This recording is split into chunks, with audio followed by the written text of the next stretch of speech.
Okay, good morning all of you and welcome back. Today is an interesting class. I don't know which side to look at. But I think priority should be the ones who are here. So it should be mostly on this side. But that does not mean that you all will be neglected. But yes, a little bit awkward. Okay, na? Well, good morning from Rishabh, Harshit, Parth, Yash. Yash has asked a very secret question, and that is offline में कौन-कौन आया?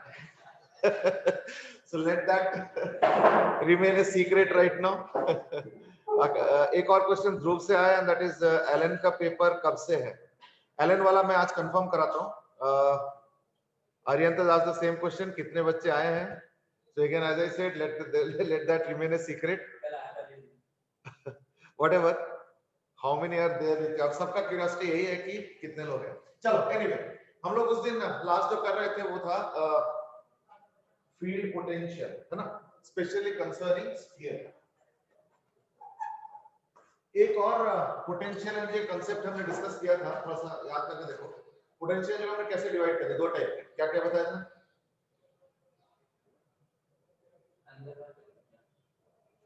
Potential energy को दो type का divide किया था. U था equal to, अब बोलो क्या है? सेल्फ और इंटरेक्शन. चलो ठीक है. तो अब सेल्फ और इंटरेक्शन में फर्क क्या है? निकाल सकते हैं स्पेसिफिक केस. आज इसी का डिस्कशन है, ठीक है ना? इंटरेक्शन का मतलब क्या होता है? सेल्फ का मतलब क्या है?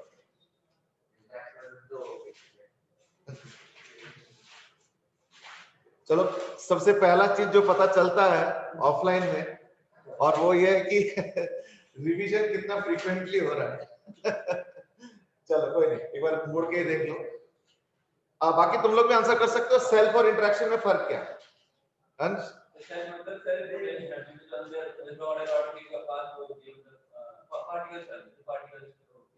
चलो ठीक है. अभी मैं इस पे हाँ ना नहीं कर रहा हूँ. Let me see there are other answers also. Yes, anybody from the other side? Self और इंटरेक्शन में क्या फर्क है? चलो लेट मी टेल यू. देखो, इंटरेक्शन का मतलब क्या होता है? अगर दो अलग अलग जगह पे अलग अलग बॉडीज है, यानी दो डिफरेंट लोकेशंस पे अगर दो बॉडीज है, तो जो पोटेंशियल जो होगा उनके बीच में वो होगा UI. बट कई बार क्या होता है, एक ही बॉडी के अंदर डिस्ट्रीब्यूटेड मास रहता है. जैसे, इसीलिए मैंने टॉपिक क्लियर दिया है. जैसे सपोज ये एक मास है, ये एक सिंगल मास है. तो अगर इंटरेक्शन एनर्जी का फॉर्मूला हम देखें, ये ना थोड़ा सा सेट बाहर जा रहा है. मैंने बताया था कि पोटेंशियल एनर्जी दो टाइप का है, एक इंटरेक्शन और एक सेल्फ. तो इंटरेक्शन एनर्जी का फॉर्मूला क्या है ना? अगर दो पार्टिकल्स होगा M1 और M2, ठीक है, और दोनों के बीच का सेपरेशन R होगा, तो जो इंटरेक्शन एनर्जी होगा वो होगा minus of G(M1M2) by R. ठीक है ना? Where R is the separation, और दो मासेस है तो पोटेंशियल एनर्जी. सेल्फ का क्या सेंस होता है? सेल्फ का ये सेंस होता है कि मान लो मेरे पास एक डिस्ट्रीब्यूटेड मास है, ठीक है ना? तो डिस्ट्रीब्यूटेड मास में दिक्कत क्या है कि ये भी एक पार्टिकल है, ये भी एक पार्टिकल है, और ऐसे हजारों करोड़ों पार्टिकल्स हैं. So what I can do is that I can divide this mass into many large number of particles. और एक्चुअली देखा जाए तो पोटेंशियल सिर्फ एक ही होता है, वो इंटरेक्शन. लेकिन सेल्फ का नाम क्यों दिया गया? क्योंकि देखो प्रॉब्लम क्या है ना कि हमारा जो फार्मूला है M1M2 by R, अभी M1 M2 दो अलग अलग पार्टिकल्स हैं, पर यहाँ पे तो दो अलग अलग पार्टिकल तो है, यहाँ तो एक ही बॉडी है ना? But the problem is that अगर मैं ऐसे मास रखता हूँ तो इसका पोटेंशियल एनर्जी कैलकुलेट करना बड़ा मुश्किल है. क्यों? तुम M1 M2 by R इसका इसका इसका इसका इसका ऐसे करके जितने भी पेयर्स है सबका निकालना पड़ेगा. याद है ना, हमने डिस्कस किया था. अब इतने रैंडम बॉडी में वो समेशन करना समझ लो कि impossible. So you might say कि फिर तो ये बेकार ही कांसेप्ट है ना? ध्यान से, ऐसे भी नहीं है. क्यों? क्योंकि कुछ केसेस में इसका इंटीग्रेशन करके रिजल्ट निकाला जा सकता है. बट मैंने क्या बोला? कुछ केसेस, सब में नहीं. ठीक है ना? तो therefore that's why I have given the heading of what sphere. तो आज हम लोग डिस्कस करेंगे क्या एक ही बॉडी अगर हुआ, जैसे मान लो स्फीयर हुआ, तो उसका सेल्फ एनर्जी क्या होगा? तो केस 1, केस वन है हॉलो स्फीयर, ठीक है। हॉलो स्फीयर में ये रहा हॉलो स्फीयर, इसका मास सपोज m है और रेडियस r। अब इसका सेल्फ एनर्जी निकालना है, तो कैसे होगा, ठीक है। Aryanth has given that self मतलब होता है with in molecules of body interaction with in two bodies.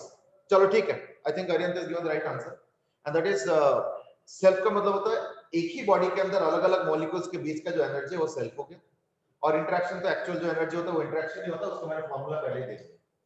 अब इसके कैसे निकालेंगे ना, इसका एक तरीका होता है which is not a very good method is that कि कोई भी पार्टिकल ले लो यहाँ पे, फिर यहाँ पे, फिर इसके साथ इसका इंटरेक्शन, फिर इसके साथ इसका इंटरेक्शन, फिर इसके साथ इसका इंटरेक्शन, ऐसे करके कोई भी एक पार्टिकल लेके उसके साथ कोई भी दूसरे पार्टिकल के साथ इंटरेक्शन एनर्जी निकालो और फिर सम अप करो।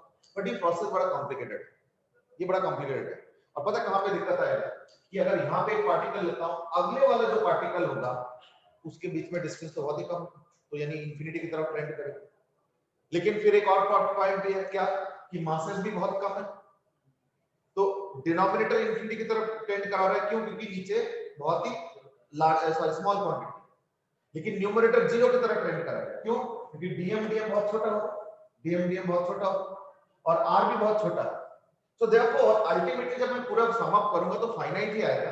पर ये जो मैंने मेथड बताया ये बड़ा मुश्किल है, इसलिए इसका इजियर मेथड क्या कि मैं एक काम करता हूं, मैं सपोज इमेजिन कर रहा हूं कि ये स्फीयर इनिशियली है ही, फिर मैं क्या करता हूं, मैं इंफिनिटी से डीएम मास को मैं लेके आता हूं और इस पूरे स्फीयर में स्मीयर कर दूं, डीएम मास को फैला के पूरे स्फीयर बना हॉलो स्फीयर। चलो ठीक है, लेके आए।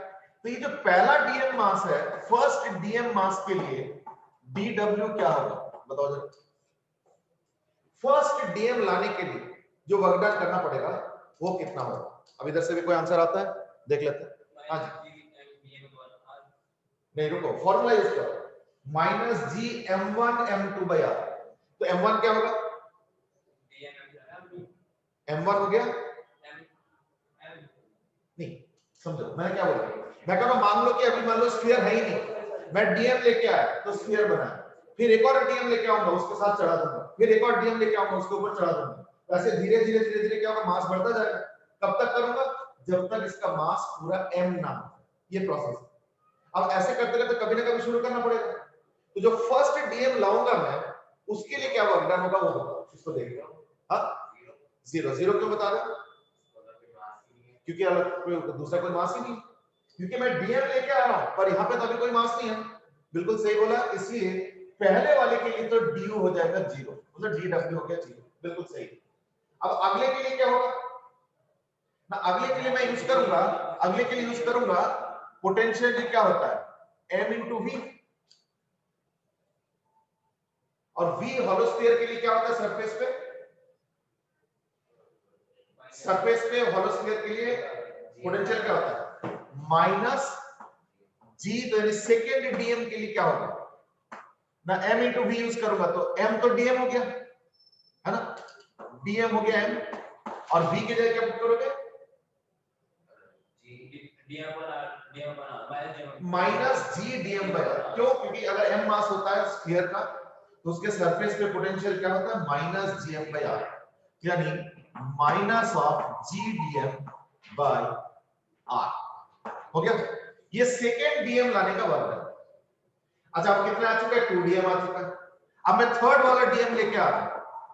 थर्ड वाला डीएम के लिए वर्क डन क्या होगा? मैं डीएम तो मास है और माइनस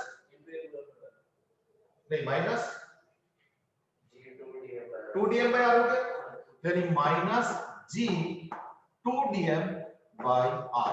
अब समझ में आएगा प्रोसेस?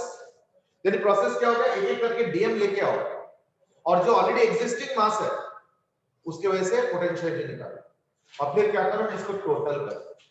ये टोटली हम लोग ऐसे थोड़ी करेंगे, हम लोग कैसे करेंगे इंटीग्रेशन के थ्रू। तो मैं अब मैं इसको इंटीग्रेशन से रिप्लेस कर रहा हूं, तो let us do it by integration. Integration से क्या होगा ना, सपोज ऐसे ही डीएम लेके आ रहा हूं, डीएम लेके आ रहा हूं, डीएम लेके आ रहा हूं, करते करते करते सपोज किसी एक स्टेज पे इसका मास हो चुका है m, स्मॉल m, ये कैपिटल M, मेरा टारगेट है कैपिटल एम। अभी फिलहाल कितना आ चुका है, स्मॉल एम, इसका पोटेंशियल क्या है, minus of G small m by r. ऐसे में अगर मैं डीएम मास को लेके आता हूं तो कितना वर्क डन करना पड़ेगा, एम इंटू वी। तो एम बोलते डीएम और वी बोलते आर। तो ये प्रोसेस इंटीग्रेट करूंगा। स्टार्टिंग कैसे करूंगा, इंटीग्रेशन स्टार्ट कैसे होगा, जीरो से फाइनली कैपिटल है ना, यानी ये हो गया जीरो टू कैपिटल एम। ये हो गया पोटेंशियल एनर्जी का नेट एक्सप्रेशन। अगर तुम लोगों को कुछ पूछना है तो पूछ सकते हो, ठीक है ना। ये हो गया पोटेंशियल एनर्जी का नेट एक्सप्रेशन। कितना हो गया ना, माइनस, अब देखो जी बाय आर तो कांस्टेंट है ना, तो minus G by R M dM. तो एम डीएम का क्या होगा, M square by 2, zero to capital M, यानी minus GM square by 2r। This is called as the self energy of the hollow sphere। तो ये हो गया hollow sphere का self energy। self energy नाम इसलिए दिया जा रहा है क्योंकि यहाँ पे एक ही एंटिटी है, जबकि हमारे फॉर्मूला के हिसाब से दो एंटिटी होना चाहिए तब पोटेंशियल डिफाइन। तो हमने यहाँ पे दो एंटिटी कैसे लिया, मैं कोई सा भी पार्टिकल ले लो और दूसरा पार्टिकल ले लो और उसकी पेयरिंग को हमने इंटीग्रेशन के थ्रू समेशन। अब क्लियर, चलो ठीक है। अब एक काम करो, मैं आधा एक मिनट का टाइम दे रहा हूँ और सॉलिड स्फीयर का डिराइव करने का ट्राई करो। मैं तुम लोग भी ट्राई करो उधर, ठीक है ना। ध्रुव has asked कि सेकंड और थर्ड डीएम का बताना प्लीज। देखो अब सुनो, सेकंड वाले में क्या हो रहा है, देखो ऑलरेडी डीएम मास आ चुका है, हो गया। अब अगर डीएम मास आ चुका है, अब अगर तुम एक और डीएम लेके आ रहे हो तो उस डीएम की वजह से पोटेंशियल क्या होगा, minus G dm by r. ये होगा उसका पोटेंशियल इनटू मास। मास मतलब मैं जो लेके आ रहा हूं, तो मैं क्या लेके आ रहा हूं, डीएम लेके आ रहा हूं, तो जो वर्क डन होगा वो क्या होगा, डीएम, यानी स्मॉल एम की जगह डीएम और वी की जगह क्या, minus G dm by capital. क्योंकि मैंने क्या किया, जो पहले वाला डीएम लेके आया था मैंने इसका एक हॉलो स्फीयर बना दिया पतले से, डीएम से जो बन पाता है। फिर जब दो डीएम आ चुका है तो अब पोटेंशियल क्या होगा, minus of G to 2 dm by r into, अब जो लेके आ रहा हूं, तो अब मैं क्या लेके आ रहा हूं, डीएम लेके आ रहा हूं, तो इस प्रोसेस का वर्क डन क्या होगा, ये आ गया। अब ऐसे करके समेशन करना है, लेकिन हम लोग उस समेशन को कैसे कर रहे हैं, इंटीग्रेशन के थ्रू कर रहे हैं। ये वाला थोड़ा सा अलग टाइप का मेथड हो जाएगा, ठीक है ना। तो इंटीग्रेशन के थ्रू उसका शॉर्टर वर्जन। वैसे इससे भी अगर इनफाइनाइट सीरीज ऐड करो किससे भी आता है, but then let's not go into that. ये हो गया इसका असली तरीका। अब एक काम करो, हॉलो स्फीयर का तो मैंने कर दिया, अब इससे समझ में आ गया कैसे करना। अब सॉलिड स्फीयर का खुद ट्राई करो, बेटा तुम लोग भी ट्राई करो। You also go ahead.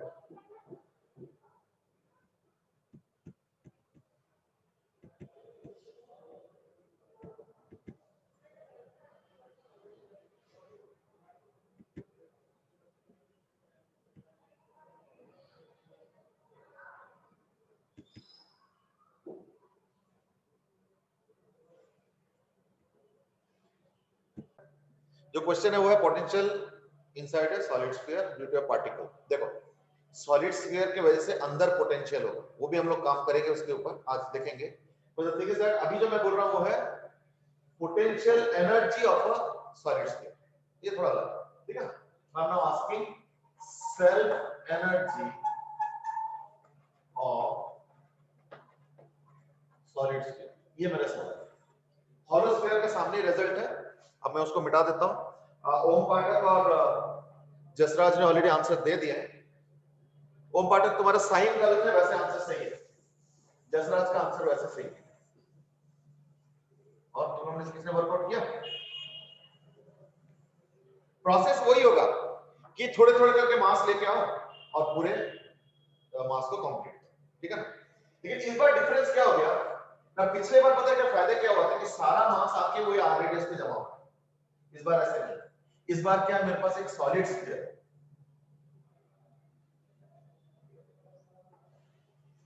हर बार देखना पड़ता है कहां लिखा ये आर रेडियस है, कैपिटल एम मास। तो मैं काम करता हूं, मैं इमेजिन कर रहा हूं कि ऑलरेडी स्फीयर का कुछ हिस्सा बन चुका है, तो मैं मान के चल रहा हूं कि ऑलरेडी स्फीयर का कुछ हिस्सा बन चुका है, तो लेट अस से स्मॉलर रेडियस बन चुका है। अब मैं क्या करूंगा, थोड़ा सा मास लेके आऊंगा और इसके ऊपर एक पतला सा लेयर बनाऊंगा, तो मैं इसके ऊपर एक छोटा सा लेयर बना रहा हूं। ये जो लेयर है यही मैं मास फ्रेशली लेके आ गया, तो ये हो जाएगा मेरा डीएम, ये जो शेड कर रहा हूं मैं, ठीक है ना, दिख रहा है? हाँ ठीक है, तो यानी स्मॉलर रेडियस। अच्छा स्मॉलर रेडियस का मास क्या होगा ना, तो देयरफॉर अभी जो पोटेंशियल हो जाएगा वो होगा माइनस जी इनटू स्मॉल एम, है ना। तो ये वाला पार्ट का मास स्मॉल एम मान के चल लो, और ये जो शेडेड पार्ट का मास है वो मान लो है डीएम बाय स्मॉल आर। याद रखना अभी कैपिटल एम कैपिटल आर बना नहीं है, तो मैं क्या कर रहा हूं, थोड़ा सा मास लेके आया, यहां रखा, फिर यहां रखा, फिर यहां रखा, फिर यहां रखा, इस तरीके से रेडियस बढ़ता जा रहा है। जब रेडियस बढ़ के कैपिटल आर हो जाएगा मेरा प्रोसेस खत्म, ठीक है। चलो तो अब मास के जगह क्या पुट करेंगे, एम के जगह क्या पुट करोगे, सॉलिड स्फीयर, तो कितना आ जाएगा, proportional to what, r cube, है ना। तो मैं लिख दो directly m into r cube by r cube, वही डेंसिटी करके वैसे लिखना, तो ये सब हम लोग पहले भी कर चुके हैं, आई थिंक डायरेक्टली लिख दे -3/5, ठीक है ना। अच्छा dm क्या है, dm होगा डेंसिटी इनटू इस स्फेरिकल शेल का वॉल्यूम, है नहीं। तो डेंसिटी कितना होगा ना, m by 4/3 pi r cube into shell का वॉल्यूम कैसे होता है, एरिया इनटू थिकनेस, पहले भी क्या रखा, यानी 4 pi, बिल्कुल सही, 4 pi r square into dr upon r, ये होगा इसका इंटीग्रेशन। वेरिएबल कौन है इस बार, स्मॉल r, ये देखो dr है ना, तो स्मॉल r होगा, यानी 0 से कैपिटल R, यानी इंटीग्रेशन हो जाएगा 0 से कैपिटल R। अब देखो कई सारी चीजें कैंसिल कर रहा है, तो माइनस तो है ही है, GM भी है, और कैपिटल R क्यूब और एक R क्यूब, तो R6 भी है, R cube R square R5 हो गया, ठीक है ना, और एक 3 ऊपर जाएगा,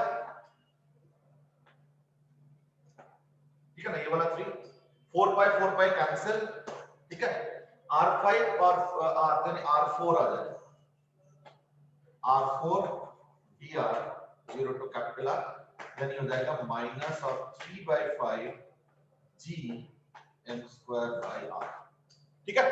ये आंसर करेक्ट दिया था, जसराज ने भी दिया है, ओम पाठक ने भी दिया है, बट साइन में कुछ गड़बड़ था, कोई बात नहीं। तो -3/5 g m square by r, और ये ना दोनों वैल्यूज याद कर लो, जरूरत पड़ सकती है, ठीक है। अब जैसे मैं एक क्वेश्चन दे रहा हूं, मैं इसी पे एक क्वेश्चन दे रहा हूं, सपोज एक स्फीयर है जिसका मास है m और r, ठीक है। एक और स्फीयर है उसका भी मास है m और r, इनके बीच का जो डिस्टेंस है वो है सपोज 4r, बट सपोज मैं इनको इन्फ्लेट करता हूं, मास को सेम रख के बेलून की तरह मानो, और मैं इनको इन्फ्लेट करता हूं, ठीक है, और इसके जो डिस्टेंस है वो भी बढ़ा देता हूं, यानी ये 4r बाद में हो जाता है 8r, ये r हो जाता है बाद में 2r, और ये r हो जाता है बाद में 2r, लेकिन मासेस को हमने नहीं छेड़ा, समझ लो कि बैलून्स है, बैलून को फुला दिया, तो फिर तो क्या होगा, मास तो उतना ही रहेगा बैलून का, है ना, लेकिन उनके रेडियस को चेंज कर दिया, r से 2r, ये भी r से 2r, और इनका जो सेपरेशन है इसको भी बढ़ा दिया, क्या कर दिया 4r से 8r, ठीक है। इस पूरे प्रोसेस में वर्क डन बताना है, तो मैंने क्या क्या किया, दोनों के रेडियस को डबल किया और दोनों के सेपरेशन को भी डबल किया, तो इसके लिए मुझे कुछ वर्क डन करना पड़ेगा। तो work done, question is find work done in doubling radii and separation, in doubling the radii and separation, ये दोनों hollow spheres हैं, ये सारे hollow spheres हैं, they are all hollow spheres, हाँ जी, ये 4r जो है डिस्टेंस फ्रॉम सेंटर, बाद में 8r हो जाएगा, तो पता चल गया होगा, ठीक है। Yes, go ahead and find out the answer. Aryan has asked कि क्या ये सॉलिड स्फीयर है, the answer is no. Bhavya has asked कि हॉलो स्फीयर वाले रिजल्ट को इंटीग्रेट कर सकते हैं, okay. Bhavya has asked a good question, अब मैं इसका आंसर करता हूं, रुक जाओ थोड़ा सा। गर्भ has said कि mr³/r³ कैसे आया, अच्छा, ठीक है, ये देखो, ये जो है ना, ये इस m मास का, ये जो m है ना, जो m मतलब जो ऑलरेडी आ चुका है, देखो कर, ये जो m ऑलरेडी आ चुका है, मैंने क्या बोला, इमेजिन करो कि स्मॉल m ऑलरेडी बन चुका है, अब मुझे इस स्मॉल m को बढ़ाना है, मतलब रेडियस को बढ़ाना है, तो क्या करूंगा, इंफिनिटी से कुछ मास लेके आऊंगा, तो उसको सपोज मैंने बोला dm, तो जो ऑलरेडी एग्जिस्टिंग मास है वो ये है। अब वो कैसे निकल रहा है ना, देखो ये सॉलिड स्फीयर है, इसका जो मास आएगा ना वो आएगा प्रोपोर्शनल टू r क्यूब, तो पूरा capital mass capital R radius में फैला हुआ, तो m by capital R cube into इस वाले रेडियस का मास यानी इनटू स्मॉल r, तो वो ये एक्सप्रेशन लिखा है, ठीक है। बाकी dm का क्या क्या, डेंसिटी इनटू वॉल्यूम, वॉल्यूम किसका, शेल का वॉल्यूम, ये वाला शेल का वॉल्यूम, ये देखो शेल का वॉल्यूम कैसे होता है, शेल का एरिया इनटू थिकनेस, ये हमने पहले भी डिस्कस किया है कुछ और कॉन्टेक्स्ट में, I think centre of mass, moment of inertia वगैरह में, तो वही यूज कर रहा हूं, और ये बहुत बड़ा कॉमन चीज है, I am sure you must have encountered this many times. Okay, in the meanwhile Bhavya का question, and that is Bhavya ने इंटरेस्टिंग क्वेश्चन पूछा है, हॉलो स्फीयर को इंटीग्रेट करके क्या रिजल्ट आ जाए, क्या लगता है, ये बाकी लोग भी आंसर करो बेटे।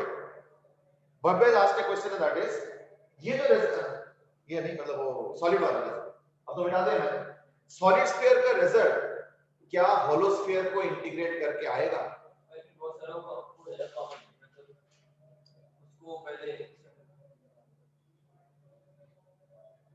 हाँ नहीं आएगा, क्यों नहीं आएगा, क्योंकि सर अगर आपने लास्ट ईयर उसको लिखा है कितना वर्क करना पड़ेगा, सारा वर्क क्लियर होगी, फिर वो वाला पार्ट कम हो जाएगा ना, उसको उधर से लेके आने वाला, नहीं वो कह रहे हैं कि हॉलो स्फीयर का हमने निकाला gm²/2r है ना, उसको इंटीग्रेट कर दो, क्या रिजल्ट आएगा,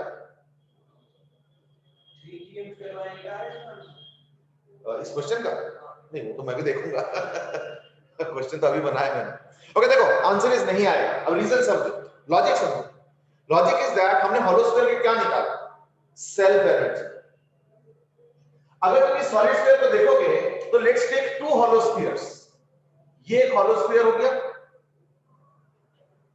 और ये एक हॉलो स्फीयर हो गया, ये भी एक हॉलो स्फीयर है, अब सपोज अगर इन दोनों का मैं सेल्फ एनर्जी ऐड करूंगा तो क्या उतना ही एनर्जी है सिस्टम में, द आंसर इज नो, एक इंटरेक्शन एनर्जी भी तो है, तो अगर मान लो तुम अगर सेल्फ एनर्जी को ऐड कर रहे हो तो दैट केस क्या हो गया, सारे इंटरेक्शन एनर्जीज रहेंगे, इसलिए अगर हॉलो स्फीयर को इंटीग्रेट करोगे तो देखना सॉलिड स्फीयर का रिजल्ट नहीं आएगा, क्योंकि सॉलिड स्फीयर का रिजल्ट अगर हॉलो स्फीयर से करना चाहते हो, in that case hollow sphere का जो है रिजल्ट वो तो यूज करोगे ही करोगे, साथ में उनके इंटरेक्शन एनर्जी को भी इंक्लूड करना पड़ेगा, जो कि हमने नहीं किया, तो देयरफॉर हॉलो स्फीयर का इंटीग्रेशन करके सॉलिड स्फीयर का रिजल्ट नहीं आएगा, ठीक है ना।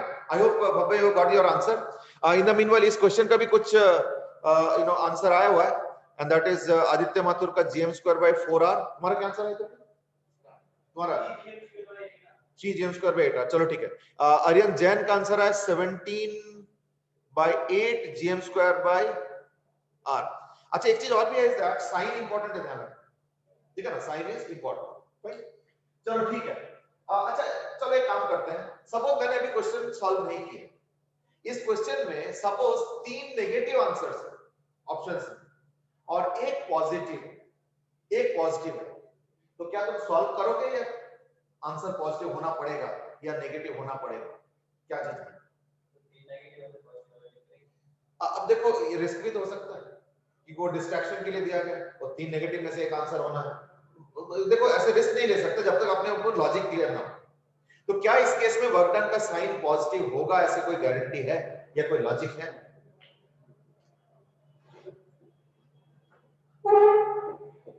अच्छा चलो मैं इस क्वेश्चन को थोड़ा सा ओके, ध्रुव शर्मा सेड कि नहीं इस केस में तो पॉजिटिव होना पड़ेगा, ध्रुव साथ में आर्गुमेंट भी देना, हाँ जी क्या लगता है तुम लोग को, पॉजिटिव होना पड़ेगा, लॉजिक क्या है,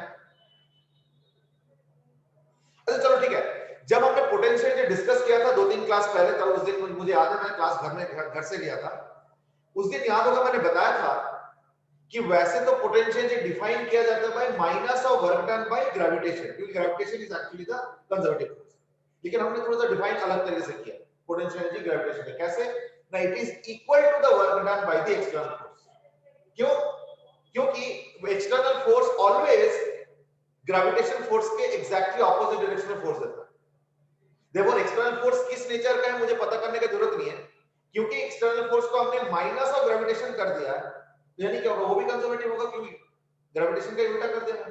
सो देयरफॉर हमने क्या कर दिया, एक्सटर्नल फोर्स को कर दिया माइनस ऑफ ग्रेविटेशन, यानी एक्सटर्नल फोर्स का वर्क डन फिर पोटेंशियल चेंज होगा। लॉजिक क्लियर है? श्योर?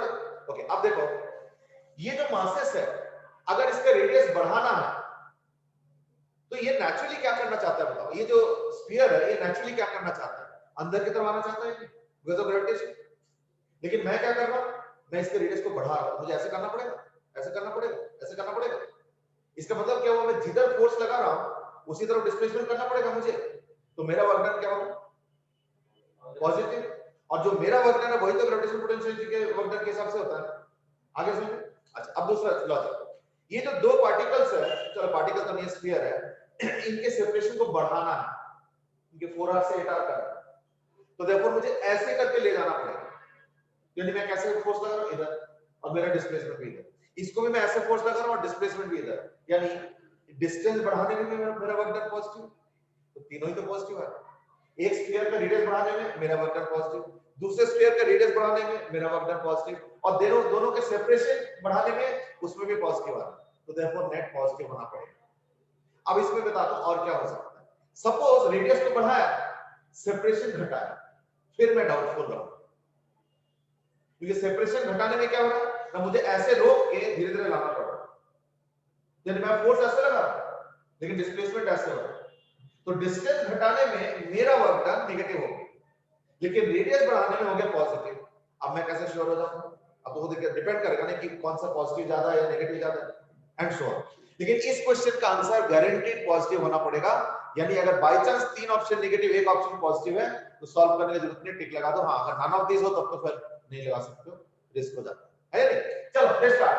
तो पहले देखते हैं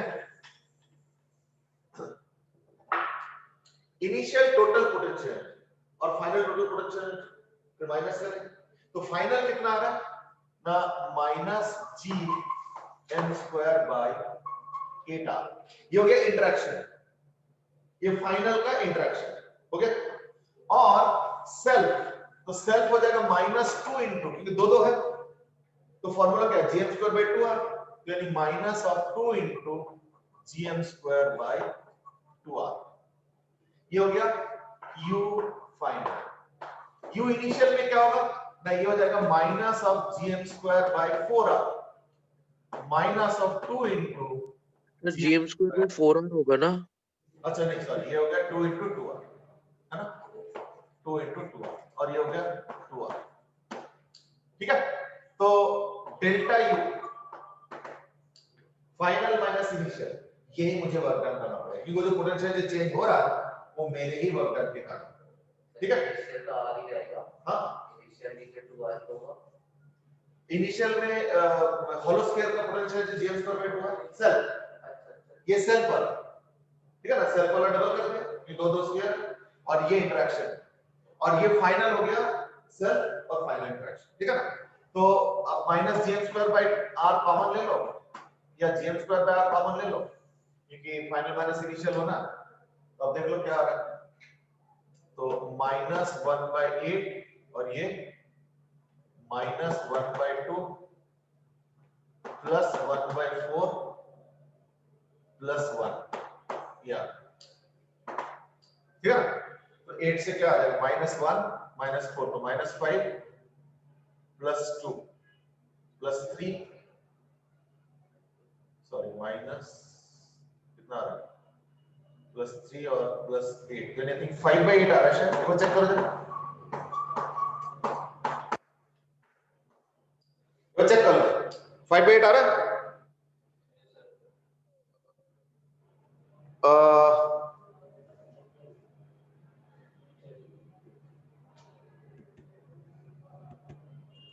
ठीक है, ध्रुव शर्मा ने सही लॉजिक बताया था, लेकिन अभी ध्रुव गुप्ता ने कुछ पूछा है, दैट इज मैंने क्वेश्चन किए थे तो कुछ तो सेल्फ एनर्जी की जरूरत ही नहीं पड़ी।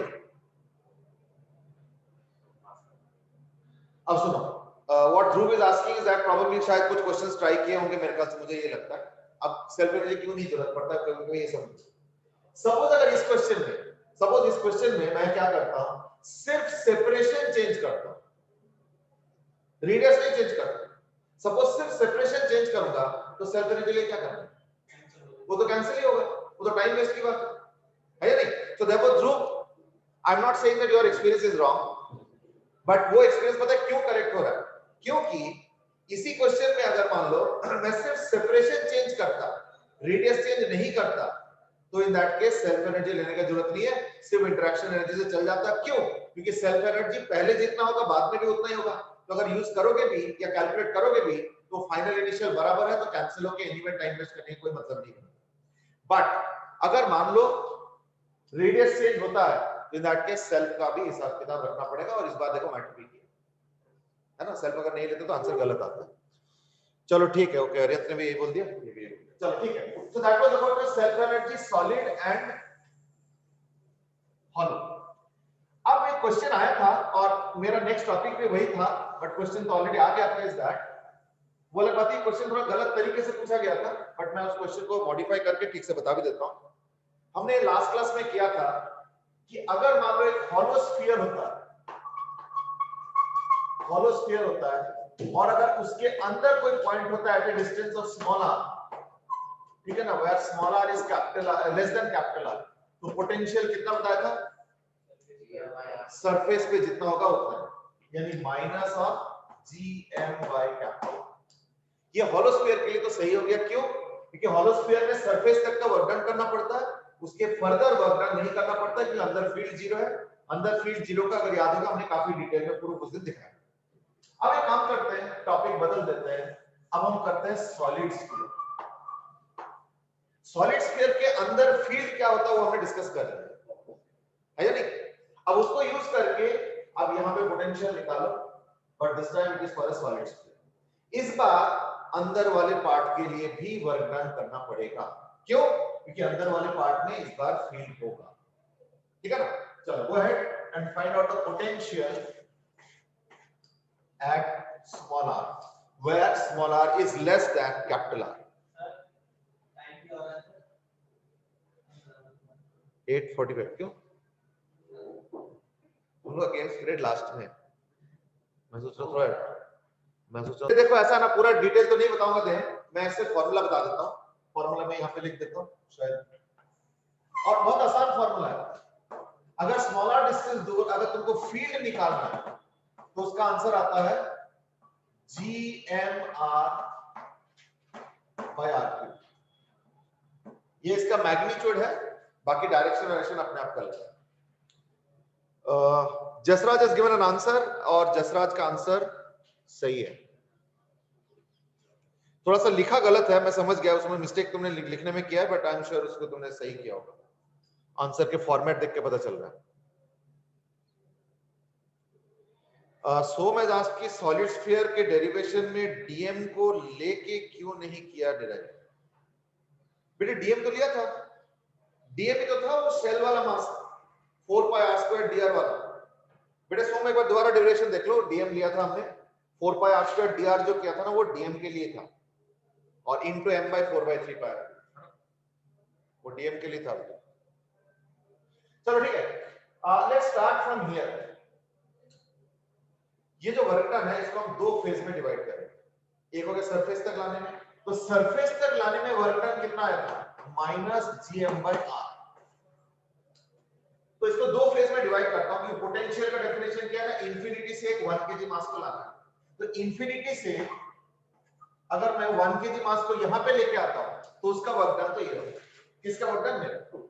अब मुझे फर्दर वर्क डन निकालना है यहां से लेके यहां तक, तो उसके लिए मैं एक काम करता हूं, मैं कोई भी एक आर्बिट्ररी पॉइंट x डिस्टेंस दूर ले लेता हूं, तो फील्ड क्या होगा, gmx by r। Okay, force क्या होगा ना, फील्ड इनटू मास। मास हम लोग बाय डेफिनेशन क्या लेके आते हैं, 1 kg, तो यानी फोर्स हो गया इनटू 1 इनटू, अब छोटे छोटे displacement dx dx dx dx करके लेके आते हैं, ठीक है, तो इनटू dx। तो फील्ड इनटू मास, तो फोर्स आया, फोर्स इनटू dx डिस्प्लेसमेंट, तो वर्क डन आया, कहां से कहां तक ना, r से लेके x तक। ये है वर्क डन का एक्सप्रेशन।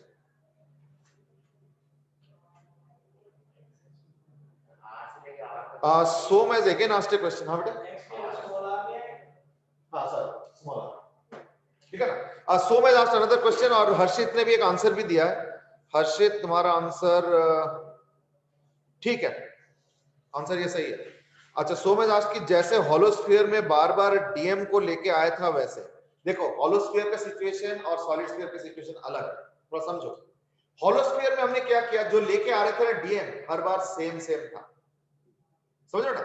लेकिन सॉलिड स्फीयर में क्या हो रहा था, हम जब स्मॉल एम फॉर्म कर चुके हैं तो वो कितना फॉर्म हो चुका है वो मैटर कर रहा है। क्यों? क्योंकि उसके बाद जब डीआर रेडियस का स्फीयर बनाना है तो वो एक सर्टेन अमाउंट होगा। जब रेडियस बढ़ जाएगा तो उसी डीआर रेडियस के मास लाने में मुझे और ज्यादा मास लाना पड़ेगा।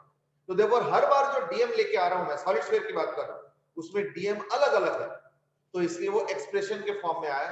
मैं डीएम नहीं लिख सकता क्योंकि डीएम खुद एक फंक्शन है आर रेडियस। तो देयरफॉर सॉलिड में थोड़ा सा अलग तरीके से हुआ। सो दैट्स फॉर सोम दत्ता, जो तुमने पूछा उसका एक्सप्लेनेशन। चलो ठीक है, इसका सॉल्व करो। फिर क्या ये हो गया एक्स्ट्रा वर्क डन, ये जो आया ना ये है extra work done from capital r to small r, ये चीज ठीक है ना। तो वो कितना आ जाएगा ना, x स्क्वायर बाय 2, तो यानी आ जाएगा gm बाय 2r3, है ना, gm by 2r3 into r square minus r square, ठीक है। अब एक काम करो, दोनों को ऐड कर लो, दोनों को ऐड कर लो, एक तो ये है ये और इसको ऐड कर लो, फाइन। तो यानी टोटल वर्क डन क्या होगा, so therefore v at r कितना होगा, minus of gm by 2r3 into 3 capital R square minus small r square.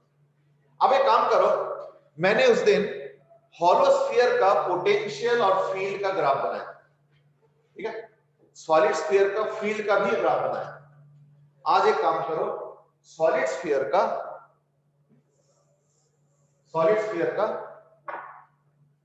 Potential का graph. So now draw the graph of potential for solid sphere V।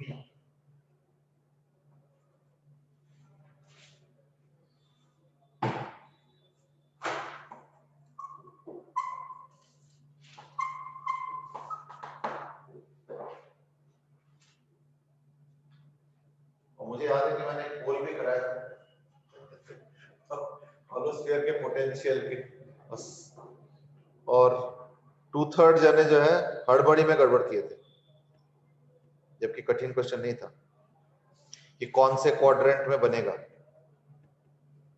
तुम तीनों ने सही answer दिए थे उसके पोल का? दिए थे। अच्छा, पोल में ऐसे कुछ फैसिलिटी नहीं कि कौन कौन क्या आंसर दे रहे हो चेक करने, बस ये इतना मास पता नहीं चल रहा है किसने क्या दिया। हाँ, ये भी नहीं पता चलता, ये भी बात सही, क्योंकि हर बार मैं देखता हूँ 5-6 तो देते नहीं है आंसर, अब वो कौन से 5-6 कैसे पता चलेगा। अपर्णा मैम आ रही है, लेकिन क्यों, अब तो स्कूल में हो रहा है, बट चलो कोई।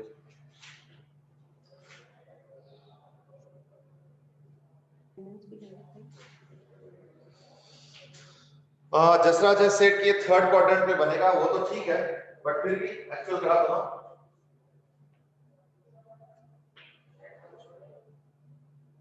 ये फील्ड का बना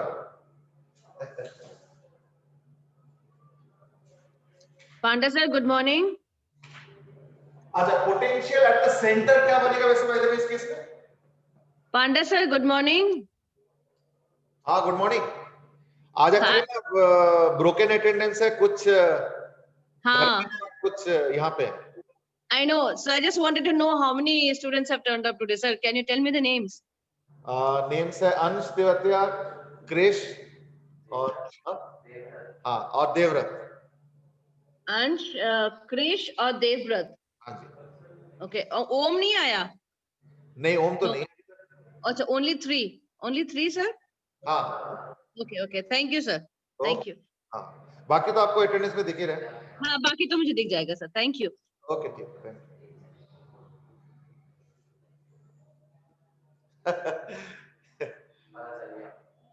नहीं, अभी एक गड़बड़ हो गया कि भव्य अभी admit. Aparna ma'am, Yes, sir. You there? हाँ, I'm here. Actually Bhavya just entered, तो जस्ट वो भी देखो।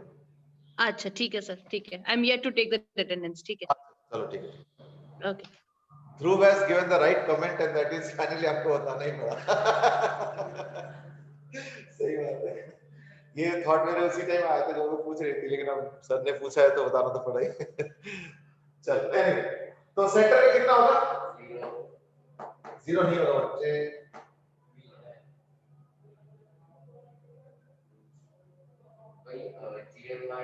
इसको जीरो कर लेंगे।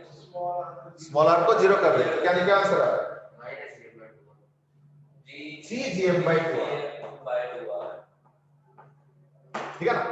ये हो गया पोटेंशियल।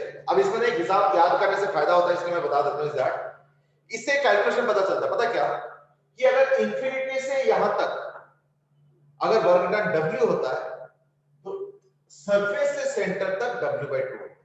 अब कैसे पता चलना?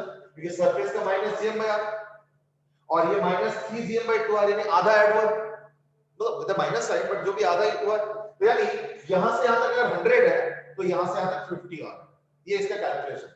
कई बार ये सब छोटी छोटी चीजें फायदा पहुंचाता है, बट वो कोई ऐसे कोई मिरेकल कुछ नहीं है। अब बस इसका ग्राफ रह गया। ओके, सेंटर पे जो आंसर था वो तो सब लोगों ने करेक्ट दिया उधर भी। इसका ग्राफ मैं बना देता हूं। देखो ये 1/r है, ये प्रोपोर्शनल टू 1/r, मतलब माइनस है बट जो भी है प्रोपोर्शनल टू 1/r। क्योंकि अगर आउटसाइड का पॉइंट स्क्वायर देखता हूं, अगर मैं आउटसाइड पॉइंट लेता हूं, है ना, स्मॉल r अगर ग्रेटर देन r होता है तो v होता है माइनस ऑफ gm/स्मॉल r। ये हमने ऑलरेडी कर रखा है। तो ये हो गया आउटसाइड वाला। इनसाइड वाले में क्या हो रहा है? देखो इनसाइड वाले में क्या होगा? ये पैराबोलिक ग्राफ। क्यों? r² है, देखो ये r²। तो देयरफॉर इनसाइड वाले में क्या होगा? इन्वर्टेड पैराबोला, यानी ऐसे करके ये, और ये इसी लेवल पे आएगा दोबारा यहाँ। थोड़ा सा ड्राइंग ठीक से नहीं हुआ, ये देखो ऐसे और फिर ऐसे। तो ये पार्ट जो है ये तो हाइपरबोलिक है, ये हाइपरबोला, और ये हो गया पैराबोला। ठीक है? तो आउटसाइड द स्फीयर पोटेंशियल का ग्राफ हाइपरबोलिक होता है और inside the solid sphere graph जो है पैराबोलिक। ये ध्यान रखना, ठीक है? चलो, so that ends the discussion on potential related to a sphere. एक लास्ट टॉपिक है related to a sphere and that is connected to the earth. अर्थ में क्या होता है? अगर तुम सरफेस ऑफ द अर्थ देखते हो तो बेसिकली अब टॉपिक क्या है? Acceleration due to gravity. देखो अर्थ के सरफेस पे जो एक्सेलरेशन होता है उसी को हम बोलते हैं एक्सेलरेशन ड्यू टू ग्रेविटी। पर ये जरूरी नहीं कि सरफेस पे हो, हम कहीं और भी कैलकुलेट कर सकते हैं। तो इसके लिए कैलकुलेशन कैसे करेंगे? तो बड़ा सिंपल है। अगर यहाँ पे एक स्मॉल m मास रखो, यहाँ पे एक कैपिटल R रख दो, तो फोर्स ऑफ अट्रैक्शन क्या होता है? Gmm/r²। ये फोर्स हो गया। तो एक्सेलरेशन ड्यू टू ग्रेविटी का फोर्स बाय मास, यानी G क्या हो जाएगा? G will be equal to F/m is equal to into 1/m। यानी ये तुम लोगों ने क्लास 9 में पढ़ा। अब हम लोग जो डिस्कस कर रहे हैं वो G नहीं है, G का variation. Our main theme is what? Variation of G। लेकिन एक चीज तुमने रियलाइज कर लिया होगा, G is nothing but gravitational field intensity। उसका भी एक फॉर्मूला है नहीं? इसमें से क्या होता है? अगर मैं वेरिएशन ऑफ G का ग्राफ पूछूंगा ना, तो सॉलिड स्फीयर में जो इंटेंसिटी का वेरिएशन होता है उसी का ग्राफ। कैसे? मैं ये देखो, मैं ग्राफ बना देता हूं पहले से। अगर मैग्नीट्यूड ऑफ G देखते हो, क्योंकि देखो फील्ड में प्लस माइनस आता है, G में अभी हम लोग कोई साइन एस्क्राइब नहीं करे, सिर्फ वैल्यू देखें, ठीक है? यानी G का वैल्यू तो कैसे होगा? ऐसे।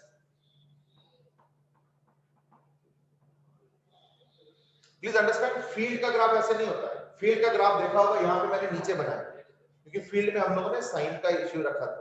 यहाँ पे नहीं रखना, यहाँ पे सिर्फ वैल्यू को प्लॉट करना। मैं बार बार रिपीट इसलिए कर रहा हूँ, कई बार ना कंफ्यूजन होता है बाद में। ये तो उल्टा बना दिया, ठीक है? दिस इज तो अंदर लीनियर और बाहर कौन सा? 1/r²। ये कोई शेप नहीं है, जस्ट फॉर्मूला, ठीक है? तो ये हो गया proportional to 1 by r square, ये हो गया प्रोपोर्शनल टू r। अब मैं अगर एक्सप्रेशन निकालूंगा तो क्या आएगा, है ना? तो आएगा आउटसाइड पॉइंट के लिए small r greater than r के लिए g क्या आ जाएगा? g capital M by r square, है या नहीं?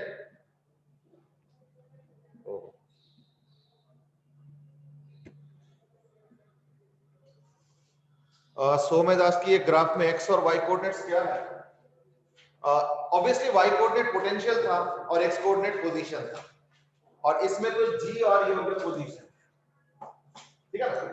अच्छा अब देखते हैं आउटसाइड द स्फीयर क्या होता है। तो आउटसाइड द स्फीयर में क्या हो जाएगा ना, मैं इसको आराम से लिख सकता हूं as equal to gm by r square into r square by r square by r square, यानी g नॉट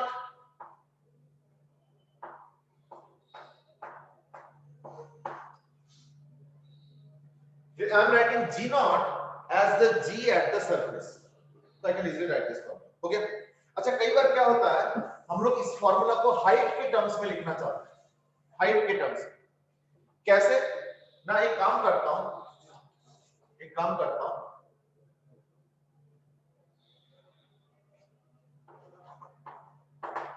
तो हाइट के टर्म्स में लिखोगे तो क्या होगा, स्मॉल r को लिखेंगे r प्लस h, है ना? तो ये h ले लिया मैंने, तो ये हो जाएगा g naught into r square by r square into 1 plus h by r का होल स्क्वायर, तो कैंसिल हो गया, है ना? तो यानी equal to g naught by 1 plus h by r का होल स्क्वायर, ये हो गया g एट हाइट h। लेकिन क्या होता है, कई बार पूछते हैं for very very small heights, तो क्या होगा g naught into 1 minus 2h by r, ये हो गया variation due to height. But ये वाला obviously valid only for small heights. General क्या होता है, तो हमें थोड़ा देखना पड़ेगा कि कौन सा हाइट से पूछा जा रहा है, ठीक है ना? And accordingly judiciously choose. चलो, तो ये आ गया आउटसाइड द स्फीयर, यानी आउटसाइड द अर्थ। अब हम बात करेंगे इनसाइड। इनसाइड के लिए याद करके देखो, जो फील्ड आया था वो आया था gmr by r3, तो यही होगा g एट स्मॉल r। मैं बात कर रहा हूं इनसाइड पॉइंट के, इनसाइड में वेरिएशन कैसे होगा ना, g at any small r is this. लेकिन कई बार हम लोग क्या करते हैं, उस इनसाइड पॉइंट को लिखते हैं थोड़ा दूसरे तरीके से। कैसे ना, ये तो स्मॉल r हो गया, this can be written as what, h equal to depth from surface. तो अगर डेप्थ फ्रॉम सरफेस लिख रहे हो तो इन दैट केस मैं लिख सकता हूं इसको व्हाट, r माइनस h, तो gm r minus h by r cube, यानी g at any depth h is equal to क्या आ गया, g naught into 1 minus h by r। वैसे अगर radius distance from the centre से करना चाहते हो तो ये फार्मूला है, और अगर डेप्थ फ्रॉम द सरफेस करना चाहते हो तो ये फार्मूला है, कोई अलग फार्मूला नहीं, उसी फार्मूला को मॉडिफाई करके लिखा है, ठीक है? और दोनों से ही मुझे पता चल रहा है कि वेरिएशन स्ट्रेट लाइन यानी लीनियर होगा, ठीक है? ओके, अब मैं काम करता हूं, अब चलता हूं variation due to another interesting reason. ये बड़ा रूटीन है, ठीक है? अब हम लोग देखते हैं variation due to a difference in radius, b rotation। difference of radius का क्या है, देखो तुम लोगों को मालूम तो होगा शायद कि अर्थ एक्चुअली एग्जैक्टली स्फेरिकल नहीं है। अगर मैं एग्जैगरेटेड डायग्राम बनाऊंगा तो अर्थ ऐसे है। चलो ठीक है, तो let's start with the theoretical question. Earth का शेप ऐसे क्यों है, मतलब थोड़ा सा इक्वेटर की तरफ बड़ा, डायमीटर ज्यादा है और पोलर डायमीटर उसका कम है। तो मैं मतलब ये अगर rp हुआ और अगर ये re हुआ, तो we know that re minus rp is approximately 18 kilometre. दोनों में करीब करीब 18 किलोमीटर का फर्क है। तो ये फर्क हुआ क्यों? ना इस से आप ये सवाल क्यों पूछ रहे हो, क्योंकि सामने में अगर देखोगे उसमें भी डिफरेंस है, बट अगर कोई भी ऑब्जेक्ट देखोगे ना तो हमेशा स्फेरिकल ही रहना चाहिए। ये स्फेरिकल से हट क्यों है? और ना जी तो इसकी वजह से क्रिएट होगा, रेडियस के डिफरेंस की वजह से जी क्रिएट होगा, बट मैं कहूं ये रेडियस का वेरिएशन हुआ है क्यों? अच्छा, ये रेडियस का वेरिएशन का परसेंटेज देखना अलग अलग जगह पे अलग अलग होता है, और ये सब देखो इन्वेस्टिगेशन करके रिसर्च करके देखना मजा भी आता है। तो एक मैं ट्रेंड बताऊंगा, इसको तुम अगर चाहो तो देखो फ्री टाइम में थोड़ा सा इन्वेस्टिगेट करो, देखना सब्जेक्ट की तरफ एक अट्रैक्शन ज्यादा होता है। देखना सन में भी ये डिफरेंस होता है, तो ये सारा डेटा ना नेट पे अवेलेबल है, और सारे प्लैनेट्स में भी ये डिफरेंस होता है, ये भी डेटा अवेलेबल है। इवन मून में भी डिफरेंस होता है, जो अर्थ का मून है ना उसमें भी अलग अलग रेडियस होता है। ये डिफरेंस क्यों होता है थोड़ा एक्सप्लेन कर जाना चाहते हैं? हाँ हाँ समझ, ये घर में अलग पोज में बैठे यहाँ पोज अलग हो गया, कोई नहीं आराम से। हाँ तो ये डिफरेंस क्यों हुआ है बेटे? अच्छा तुम लोग कुछ बताओगे? Okay, Aditya Mathur is given one answer that is centrifugal force and that is the right answer. और अपने एक्सिस के अबाउट स्पिन भी करना है, तो क्या होता है मटेरियल बाहर की तरफ जाना चाहता है, लेकिन ग्रेविटेशनल फोर्स क्या होता है उसको बांध के रखता है, पर अल्टीमेटली है तो दोनों ही। अच्छा, अर्थ अगर स्पिन नहीं करता, दोबारा सुनो, अर्थ अगर स्पिन नहीं करता ना तो देखना पोलर और इक्वेटोरियल डायमीटर दोनों एग्जैक्टली बराबर। अब एक चीज और समझो, अगर मान लो अर्थ का, थोड़ा इसको लॉजिकली अप्रोच करो, अगर अर्थ का मान लो आज हम लोग का दिन कितना है 24 घंटे, अगर ये दिन सपोज 2 घंटे का होता तो क्या डिफरेंस ज्यादा होता रेडियस का या कम होता? ज्यादा। लॉजिक क्या है? ज्यादा तेज स्पिन करता तो क्या होता है, यानी सेंट्रीफ्यूगल फोर्स और ज्यादा हो जाता है, m ओमेगा स्क्वायर है या नहीं? तो अगर ज्यादा तेजी से स्पिन कर रहा है तो ओमेगा ज्यादा, इन दैट केस क्या होता है, ये रेडियस और ज्यादा होता है। अब थोड़ा बहुत शायद पता चल गया कि मैं क्या हिंट कर रहा हूं। अब एक काम करना, अगर इंटरेस्ट है तो एक काम करना, सारे प्लैनेट्स के रेडियस इक्वेटोरियल पोलर अवेलेबल है नेट, और सबके स्पिन का जो टाइमिंग्स है वो भी अवेलेबल है। जरा इनको कंपेयर करो, देखना जिसका ज्यादा स्पिन है ना, देखना उसके रेडियस का परसेंटेज ज्यादा है of the equator compare to the pole, और जिनके स्पिन का वैल्यू कम है देखना उनमें कम है। अब ये तुम इन्वेस्टिगेट करके देख सकते हो इफ यू वांट, ठीक है? छोटी-छोटी चीज है, करके देख सकते हो, जस्ट टेक्स अराउंड 10-15 मिनट्स। चलो, तो यानी इसकी वजह से क्या हो जाता है, ये जो यहाँ पे g है ना, g at the equator is what slightly less than the g at the pole। ये हो गया a variation due to a difference in radius, that is one। लेकिन एक और इंटरेस्टिंग वेरिएशन भी है, and that is because of spin। तो spin की वजह से कैसे होता है, मैं फटाफट इसका डेरिवेशन कर रहा हूं, जरा देख लो। And that is, सपोज ये अर्थ है और ये लैम्डा है। लैम्डा क्या है? लैटिट्यूड। लैम्डा को हम लोग बोलते हैं लैटिट्यूड। इस लैटिट्यूड पे अगर मैं एक स्मॉलर मास रखता हूं तो क्या होता है, इसका जो रेडियस बनेगा वो बनेगा r cos लैम्डा। तो ये जो रेडियस होगा उसका वो होगा r cos लैम्डा। तो अगर तुम यहाँ पे वो लगा दो, एक्सिस लगा दोगे, फ्रेम ऑफ रेफरेंस, तो इसको एक स्यूडो फोर्स मिलेगा बाहर की तरफ, वो है m omega square r cos lambda. ये दिख नहीं रहा है, m omega square r cos lambda, ये स्यूडो फोर्स मिलेगा एक्सिस से अवे।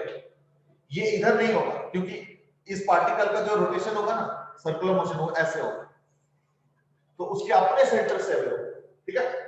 अच्छा, इसको मैं दो कंपोनेंट में कर लेता हूं, एक इधर, तो अगर ये लैम्डा है तो ये भी लैम्डा होगा, तो ये हो गया m omega square r cos square lambda, और एक होगा m omega square r cos lambda into sin lambda. आ गया? अच्छा, जो उसका वो होना है फोर्स यहाँ पे, तो वो तो mg नॉट है, m इनटू g नॉट, यानी g एट लैम्डा क्या हो जाएगा ना, equal to g naught minus m हटा दो तो क्या आएगा, omega square r cos square lambda.